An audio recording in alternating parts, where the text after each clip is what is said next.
Welcome, Dave. Thank you so much. It's a pleasure to be here anytime. Thank you so much. Glad to be here. Always so much fun to have you here, Dave, and I always really appreciate tapping into your generous wisdom. And I'm excited about what we're going to create here today. So many of the listeners will be familiar with you and your work, but I just want to give a brief introduction. Dave is a relationship coach, author of several books, and a podcast host, and his main website is Legendary Love for Life, as you can see there in the background. So welcome once again, Dave. Totally my pleasure. Glad to be here. Well, so, 2020 has been a year that none of us will soon forget, right? And even if we'd like to. We've got that in the rearview mirror.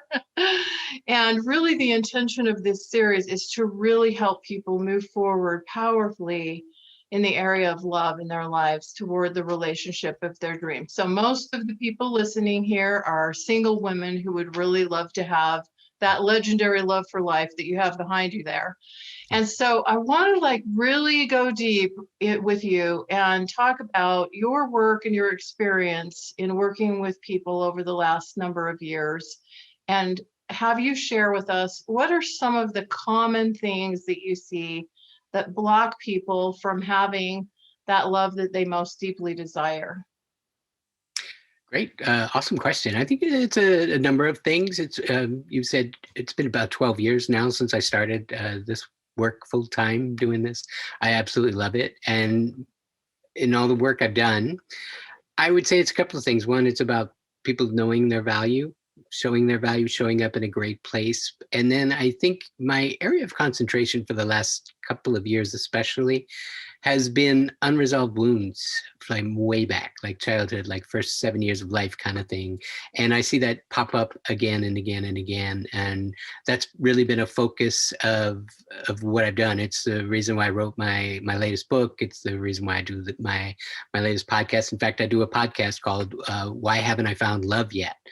And it literally is taking exercises from the book and helping people understand how, when they have wounds from relationships, their original wounds come from, like I said, first 7 years of life, usually mother-father issues, family of origin issues, and they sort of repeat themselves. And so I help people understand how, even if you have multiple relationships, the same issues tend to pop up again and again. They're the one common denominator in all of your relationships is you, and they're totally different people who probably don't know one another, but yet the same issues pop up. And what I hope you do is understand, that one was like that one was like that one was like that one. Oh my gosh, totally different people, totally different scenarios, common wounds, common issues. So I think that's been my focus and concentration, especially for the last couple of years. And I'm just finding it to be profound. It's one of those things where taking the invisible and making it visible for the very first time, and it changes everything. It's a game changer. Mm-hmm. So looking back through the common thread of relationships from a person's past and maybe identifying the source of that, a common, whether it's a wound from childhood or a belief from childhood or a story that was formed somewhere along the way, and helping people identify how that's impacting them and how they're showing up and what their experience is in relationships, right? Yes, absolutely. You're spot on. There's a number of different wounds. Like, for instance, I guess one of the more common ones is rejection and abandonment. So if you grew up in a house where there was, a lot of critical parenting going on, or siblings, rivalries and things like that. And so we internalize these messages of criticism and they make us feel less than. So again, then you start to not know your value because you always feel less than. So criticism leads to rejection, leads to abandonment. And then there's issues like chaos, essentially. There's all kinds of ways chaos can show up, and it makes you not only fear it, but be attracted to it too, because at some level it feels comfortable, right? So you'll make choices and decisions attracted to a person's, uncertainty, shall we say, another word for chaos. And so it's issues like that, you'll be attracted to them, not because there's something wrong with you and because, you're never going to find love. it's not to torture you, it's to teach you, because the way we learn, the way we heal it is we get it triggered, and then we are able to heal it with new eyes. And so that's why I see this work as so incredibly valuable, because a lot of times people get triggered again and again and again, and it becomes like this self-fulfilling prophecy, like, oh my God, there it is again, there it is again, there it is again, I'm never going to find love, I'm never going to find love. And what I'm saying is, like, no, that's not the lesson or the message. There it goes again. Oh my gosh, this feels familiar. This is the thing that I need to heal. And when I heal this, on the other side of this, I will absolutely have the love that I wanted and deserve. Yeah, it's really, really powerful, the work that you're doing and the concepts that you're talking about here. What I've discovered in my own life and also in the lives of many of my clients is, whether it's an event or it's modeling from parents, or whether it's some experience that we've had somewhere along the way that made an imprint, oftentimes we form a belief about ourselves or about what's possible centered around that.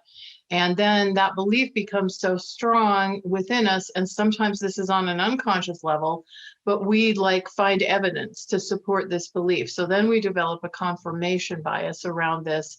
And it Right. can be hard without some support or without some help to identify what's going on and to create that possibility of a new story or a new belief. And I was thinking, and I'm not sure if you and I have talked about this before, but I was thinking about an experience I had with one of my clients who,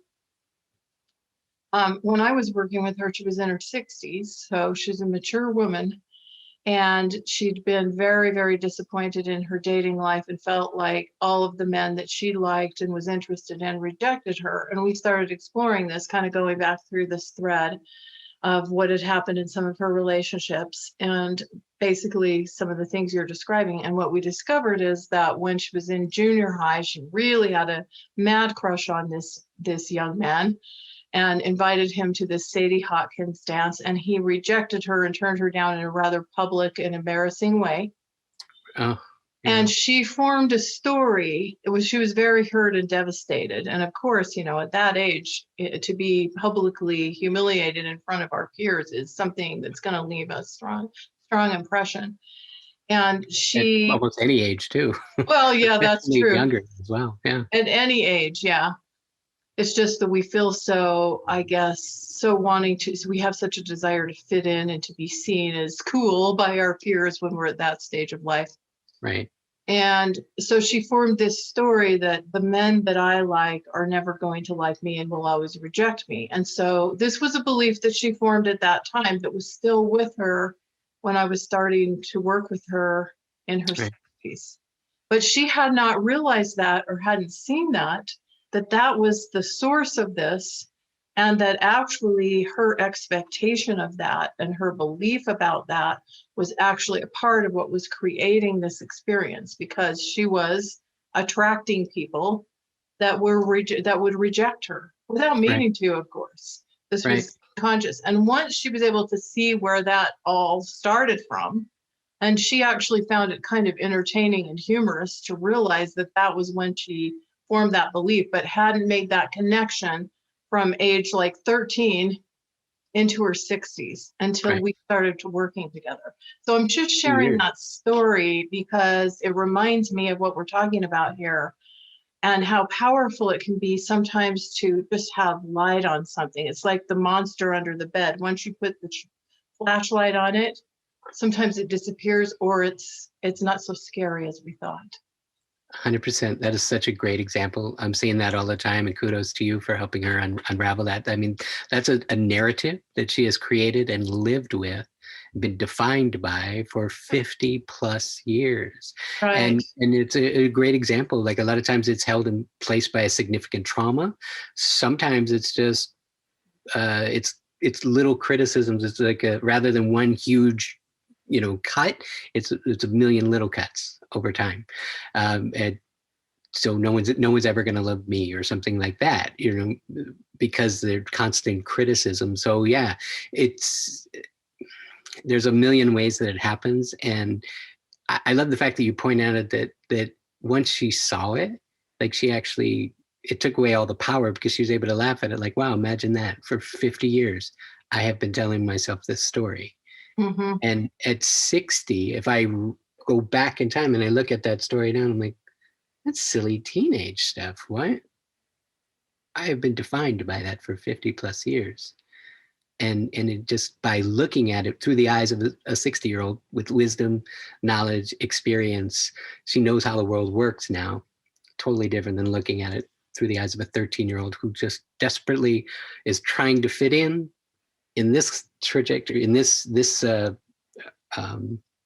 with her peers, but trying to break away from home too. So she's in this transitory period, trying to find out a little bit of independence and functioning on her own. Yeah. But then I also want to fit in. So that's really difficult to try to branch out and fit in at the same time. So complicated. Yeah. Not surprising if you can't do it immediately, brilliantly, and elegantly. Absolutely. Yeah. And, I was having a conversation recently with someone about our families of origin. And there's a joke out there, Dave, that says we come from one of two kinds of families. One is dysfunctional and one is really dysfunctional. And that's the joke, right? But there may be a little bit of truth in that. And it's not that we want to blame or shame or, be upset with our parents because it's ultimately as adults, we want to take responsibilities for our own lives and our own choices. And, sometimes there is healing and therapy work and things to be done around some of those things so that we can do that. But the point that we were discussing that I think is relevant here is, it's not just the modeling of certainly that's a part of it, but it's also sometimes like the roles we play in families and things like that. And so this had me thinking about my own long and winding journey to love, where I scraped my knees and bounced my heart and fell in a few potholes along the way on the road. And one of the things that showed up for me, and I had to get support and be able to identify this, was that I grew up in a family of 6 children. I'm the oldest. My youngest brother is 15 years younger than I am. So I had all these younger siblings. And during many of my growing up years, my mother was going through a very deep period of depression and not functioning on a very high level. And back then we didn't address depression as openly or as readily as we do now. Right. So she was suffering and going through her own stuff, which I didn't understand at that time. Right. Because I was a child. Yeah. And plus, but a lot of the chemistry was, I'm sorry, I was just going to add that her chemistry was probably constantly altered with 6 kids in such a relatively short period of time.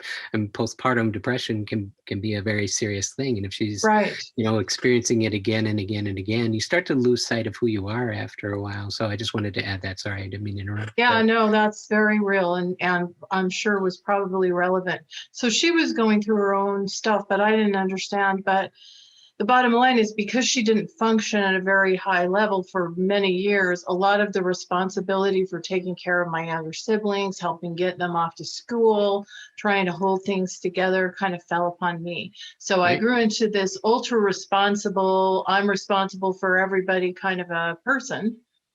And that carried into adulthood in certain ways that were very positive because it made me kind of an overachiever and I succeeded in school and things like that. However, in the relationship department, I tended to attract these men that needed a lot of care and a lot of support and kind of fixer-uppers. And my mom would say, if there's a stray dog out there, you're going to bring him home, right? And so, but this was a pattern that it took me a very, very, very long time to see because that was a role I was comfortable playing. That was a role I fell into, and that was a role I became pretty comfortable playing. And so, and expected. It wasn't like you could turn it down. You're the oldest daughter out of all these 6 kids. Right. Mom's not up to this. This isn't a choice. Get out there and do it. It wasn't like you chose it. It was chosen for you, and declining it wasn't an option. Right. And I also, became a striver and a people pleaser because I was always feeling like I wasn't quite doing this job that had fallen on my shoulders when I was still a child, like I wasn't doing it good enough. I wasn't doing it at a high enough level.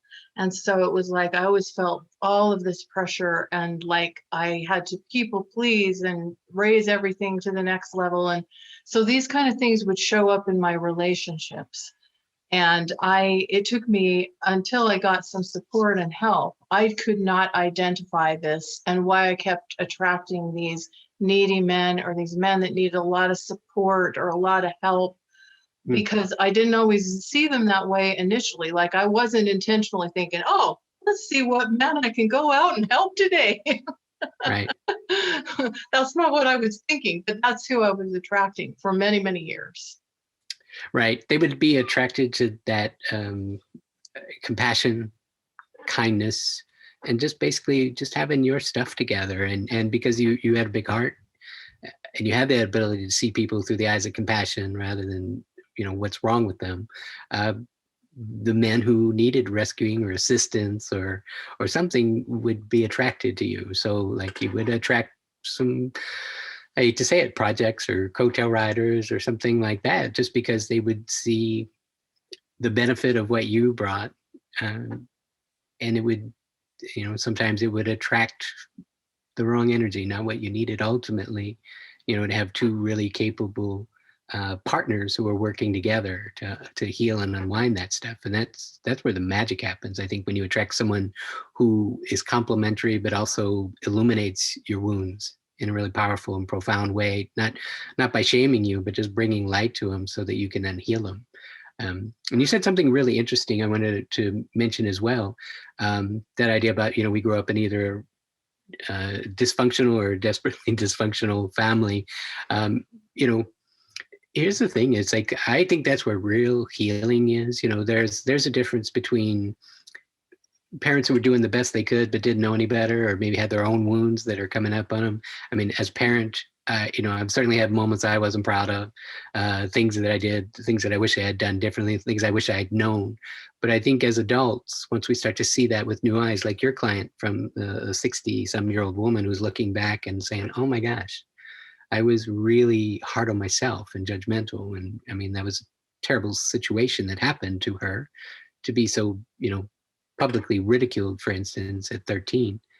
But to see it with new eyes and say, wow, I can still have compassion for that woman, that young girl, and see it. And then I think that's the really healing part too, is when you start to see some of those things that were done that maybe not malignant, not done with malice, but done by, just not being lack of awareness, that kind of thing. When you start to heal it, you start to see, your parents or the people who were around you, your siblings, as imperfect people doing the best they could with what they had in the moment. Like that's incredibly healing to see it with those new eyes, and it changes everything. And it's a profound change. Now again, that is not. It's not the same if someone was like incredibly abusive, and that's out there too, who inflicted trauma and abuse and neglect and those types of things too. That's another variation on it, different degree. It's all matters of degree. It all can be healed, but you have to have the awareness and the light and doing the work. I just started work with a couple today, and they kind of ran into I was working with a couple today. I started working with them like a week or two ago, but they ran into a big incident, and it was really very difficult. Both of them were highly, highly triggered, but in chatting with them and talking with them both after the incident, I was able to help reconnect them and get them back to a good and resourceful place again. And the thing that made the difference is they were able to, it got triggered yesterday, but when it got triggered, it was able to get ripped open and the light gets in and it kind of heals it. Like when I was able to redefine it, essentially in solvable terms, like there was this beautiful, like cathartic understanding. So the message I want to leave people with is no matter, people aren't broken. Like people have things that happen to them, but anything can be healed if you have the wherewithal or the desire, the leverage to go and heal it. So yeah, it's not permanent in most cases. Or if you want to fix it, you absolutely can. If you want to do the work and you want to commit to change that narrative and the experience. So It's powerful. Yeah, very powerful. And I appreciate what you said, because I think a big part of this is seeing ourselves and seeing other people through the eyes of compassion. It's Uh, like when I was going through this difficult time growing up, where I felt like the weight of the world on my shoulders with all of the responsibility and everything. At that time, I didn't understand what was going on with my mom and why this had all landed on my shoulders and how hard that felt. Of course, now looking back in retrospect, and my mother has passed now, I have so much compassion for her, because I can see she was doing the best she could, right. and she was obviously suffering a great deal with something that maybe wasn't as understood, and she didn't know how to get help for back then. Right. Um, and also, if we can, find our path forward to forgiveness of others, but also for a lot of us, I think the hardest person to forgive is ourselves. To Very forgive true. ourselves for our real or perceived mistakes, when we can see ourselves through these eyes of innocence. And like, I can look back with compassion on me as that young girl, and I can say she was doing the best she knew at that time. It wasn't perfect. It's not perfect now, but I can Right. see through the eyes of compassion for myself. And when we can also see through those eyes of compassion for others, that can help us to that place of healing and forgiveness, that can lead us to that possibility of greater relationships. Because it's kind of like, they say that when you hold a grudge or you don't forgive, that it's actually like taking a poisonous pill and expecting the other person to die, kind of thing. It's like you're holding on to something that makes it hard to be open, ready, and able to really receive that deep, profound kind of love that you want. So I think Right. those things are really, really key in this whole conversation. I mean, obviously, this is a big conversation, and people are coming, to this conversation from all different backgrounds and experiences. And obviously, we have compassion for everyone and what you have gone through and suffered at the hands of other people. And in some cases, like when there's been severe abuse or those kind of problems, there is deeper work and deeper healing and support that is needed. But I do think that part of healing ourselves is looking at ourselves and others through compassion, and getting to that place where we really can release ourselves from guilt and shame and beating ourselves up from all the mistakes we might have made. I mean, I can look back on my love life for many years and say, what in the world was I doing? Like, where was I when I needed me? But I was doing the best I could, and I learned a lot of the things that I now bring to the table to help other people the hard way, Dave. I Right. did. And I think a I lot think of I was us in the in class with you. you were in, yeah, we were sitting right next to each other in class, I think. I think a Yeah. lot of us do. And because it's been such a profound journey for us, we now have this deep desire and are privileged to help other people on their journey. And I think that's just an amazing, beautiful gift. Yeah, I couldn't agree more. I love the way you said that too. The thing that I'll add also for people who are maybe considering if they fit that, what you just talked about as well, understanding the way we learn. Human beings, we have this tendency as we learn information, again, like everything's created around a narrative or a story you tell yourself, like no one's ever going to love me, or the men I'm interested in, like your client who was talking about the men who are interested in me or men I'm interested in will never be interested in me. So that's a narrative, and everything's now fit around that narrative, and anything that doesn't match the narrative gets deleted. So understand the lessons, the way human beings learn is there's a process of we distort things, we make it bigger, we make it smaller, we make it rarer. We say, oh, no one's ever going to love me. No one. Or oh, that always happens, or that never happens, or that's a process of distortion. Um, not feeling safe, or whatever it is, whatever you're distorting, you'll create it and you'll make it bigger, more rare, more often. And then there's also a process of deletion. Like if you said, well, my mother never loved me, like, really, your mother never did anything loving for you? Didn't you tell me about the time she did this and this and this? Weren't those loving acts? Like, yeah, I know, but it's like that doesn't fit the narrative, so it's deleted. And then there's also the generalization. So it's distortion, deletion, and generalization. Generalization is like, well, everyone does that, or no one ever does that, or no, not everyone does that. Not everyone believes that. Not everyone has had that experience. So we generalize things away, we distort things away, and we delete them away. And again, when you start to commit to do this work and you start to do this healing work, you start to recognize that, like, wow, at 13 years old, I gave away so much power because I distorted it, and I deleted all the things to the contrary. All the boys that did pay attention, the guys that did date me, or the men who did come around, or those types of things. When you start to look for the outliers that don't match your story, and you blow up the story, once you blow up the story, you really can't get back to it again. And that's what was so incredibly powerful and empowering about your client, seeing it with new eyes at 63. It's not too late. It's really powerful. So great work that you did there. Yeah, well, thank you. I just was really resonating with this conversation because I too have experienced what we're talking about in my own life and within working with clients as well, and helping and supporting them. So I love that you're going deep with people in this way, Dave. And I think it's a really important and powerful work that you're doing. So thank you for that. Thank you. I love it. Like I said, it's been a real focus of mine for the last couple of years. I kind of moved into it gradually over time, but after doing this for a dozen years, you start to see a few patterns show up, and you start to see some things, and you start to realize just how hugely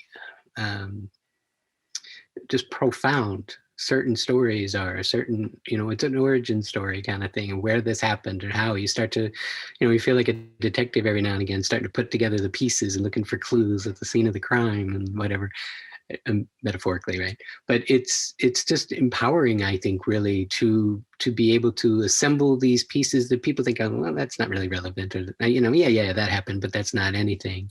But they're like, no, the lesson that would have come from that situation would have been, what must you have taken from that? What must you have believed?